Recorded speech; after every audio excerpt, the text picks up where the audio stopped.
မင်္ဂလာပါ web development အကြောင်းလေးနည်းနည်းလေးပြောပြချင်တယ်ဆိုတော့ web development ဆိုတာကျမတို့အကြောင်းမှာသင်ကြားပေးနေတဲ့ course တွေထဲမှာတစ်ခုပေါ့နော်ဆိုတော့ web development ဆိုတဲ့အကြောင်းအရာကိုမပြောပြခင်မှာကျမတို့အရှိမဘာလေးအရင်ပြောရမလဲဆိုတော့ website ဆိုတဲ့အကြောင်းအရာလေးနည်းနည်းလေးပြောပြမယ်ဆိုတော့ website ကမြန်မာပြည်မှာတော့တော်တော်များများနဲ့အရင်မရင်းနေသေးဘူးတချို့လုပ်ငန်းရှိတဲ့သူတွေပြီးတော့နောက်တခြားနိုင်ငံတကာနဲ့ဆက်သွယ်နေတဲ့သူတွေမှာတော့ကိုယ်ပိုင်လုပ်ငန်းတွေမှာတော့အဲ့လိုလုပ်ငန်းမျိုးတွေမှာတော့ကျမတို့တွေ website တွေရှိကြတာများတယ်ဆိုပေမဲ့ပုံမှန်အားဖြင့် website ဆိုတာဘာလဲဆိုတာမျိုးသိမသိကြသေးတဲ့ဟာလေးတွေသူလေးတွေနည်းနည်းများတယ်ဆိုတော့ website ဆိုတဲ့အကြောင်းအရာနဲ့ပတ်သက်ပြီးတော့ကျမနည်းနည်းလေးရှင်းပြချင်တယ်အဲ့တော့ website ဆိုဒီမှာကျမတို့အိမ်တို့ဒါမှမဟုတ်ကျမတို့ sign တို့ရုံးတို့ရဲ့ဥပစာလို့မျက်စိထဲမှာမြင်ရတယ်အဲ့တော့ဥပစာဆိုတာဒါအပြင်မှာမြင်နေရတဲ့မြင်ကွင်းဒါမှမဟုတ်ကျမတို့အဲ့လိုမှမဟုတ်ဘဲနည်းနည်းတွေးမယ်ဆိုကျမတို့ဧကန်လို့မြင်လို့ရတယ်အဲ့တော့ကျမတို့အိမ်တအိမ်လို့ပြောပြီးဆိုလို့ရှိရင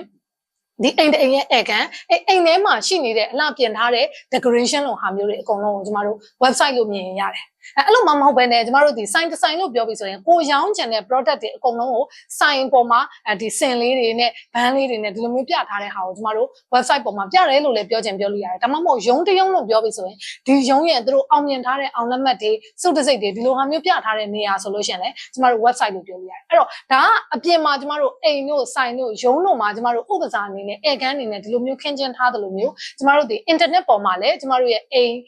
sign ရုံးခန်းဒီလိုဟာမျိုးတွေအကုန်လုံးကျမတို့အလှဆင်လို့ရတယ်အဲ့တော့အဲ့လိုအလှဆင်လို့ရတဲ့နေရာကိုဘာလို့ခေါ်လဲဆိုတော့ကျမတို့ website လို့ခေါ်တယ်အဲ့တော့ဒီလိုမျိုး website တစ်ခု create လုပ်ဖို့အတွက်ဆိုလို့ရှိရင်ကျမတို့ဘာတွေလုပ်လဲဆိုတော့ web developer ဆိုတဲ့သူတွေလုပ်တယ်အဲ့တော့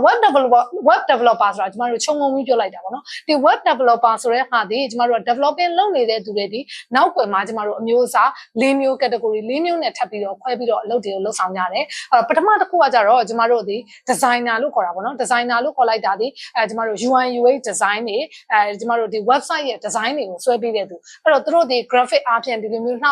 ပအောင်ပုံတွေဆွဲပေးတယ်အသုံးပြုတဲ့ user တွေအနေနဲ့လွယ်ကူအောင်လို့ကျမတို့ပုံတွေဆွဲပေးတယ်အဲ့တော့အဲ့လိုလူမျိုးတွေအကုန်လုံးကျမတို့ UI UX designer တွေအပြင်ကျမတို့အဲ့အပိုင်းထဲမှာဘယ်သူတွေပါထပ်ပြီးပါလာသေးလဲဆိုတော့ကျမတို့ဒီ front end developer တွေပါလာတယ်အဲ့တော့ကျမတို့သုံးရတာတွေပို့ပြီးလွယ်ကူအောင်သုံးရတာတွေပို့ပြီးမြန်ဆန်အောင်ပို့ပြီးတော့ optimize ဖြစ်အောင်ဆိုတဲ့ဟာတွေတာဝန်တွေအကုန်လုံးဘယ်သူကယူထားလဲဆိုတော့ front end developer web development ရဲ့အပိုင်းတွေကိုတာဝန်ယူတဲ့သူတွေကယူပေးထားတယ်ပြီးတော့နောက်တစ်ပိုင်းအနေနဲ့ကြတော့ဗာလဲဆိုတော့နောက်ွယ်က function တွေကိုလှုပ်ဆောင်ပေးတဲ့ဟာအဲ့တော့တနည်းအားဖြင့်သူတို့တွေကို programmer လို့လည်းခေါ်တယ်နောက်တနည်းအားဖြင့်ကျမတို့ဒီ code ရေးတဲ့သူတွေလို့လည်းခေါ်တယ်လို့မျိုး back end developer လို့လည်းခေါ်ကြတယ်ဆိုတော့ back end developer ဒီအဓိက function ဖြစ်တဲ့ main function တွေဥပမာ data တွေသွင်းပေးတာတွေထုတ်ပေးတာတွေပြပေးတာတွေဖြတ်ပေးတာတွေ update လုပ်တာဒီအလုပ်တွေအကုန်လုံးကိုလှုပ်ဆောင်ခြင်းဆိုတဲ့အကြောင်းအရာတွေကိုရေးသားတဲ့သူတွေကရေးသားကြတယ်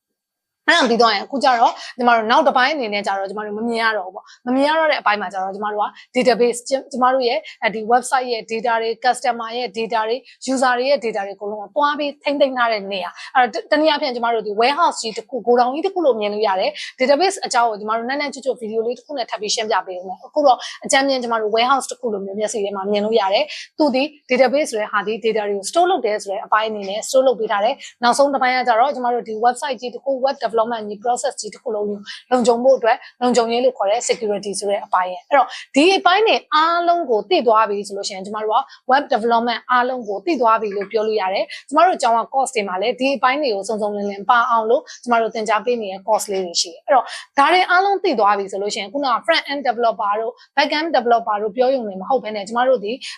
developer ကောင်းတယောက်အနေနဲ့ကြတော့ဘာဖြစ်အောင်လုပ်တင်လဲဆိုတော့ full stack လို့ခေါ်တဲ့အားလုံးခုနအဆင့်၄ဆင့်လုံးပါဝင်တဲ့ developer ကောင်းတယောက်ဖြစ်အောင်လို့ပြုလုပ်ပေးသင့်တယ်လို့ကျမအနေနဲ့ယူဆတယ်အဲ့တော့ web development လို့ခေါင်းစဉ်ကိုပြောပြီးဆိုရင်ကျမတို့ဒီဘာတွေပါမလဲဆိုတော့ front end ဘိုင်းလည်းပါမယ် back end ဘိုင်းလည်းပါမယ် data storage လို့ခေါ်တဲ့ database အပိုင်းလည်းပါတဲ့အပြင်ကိုကျမတို့နောက်တစ်ဆင့်အနေနဲ့ဘာတွေပါထည့်သွင်းစဉ်းစားပေးရမလဲဆိုတော့ဒီ user တွေ system တွေအတွက်ကို security ဆိုတဲ့အပိုင်းလေးတွေကိုပါထည့်သွင်းစဉ်းစားပေးရမှာဖြစ်ပါတယ်အားလုံးကျေးဇူးတင်ပါတယ်ရှင်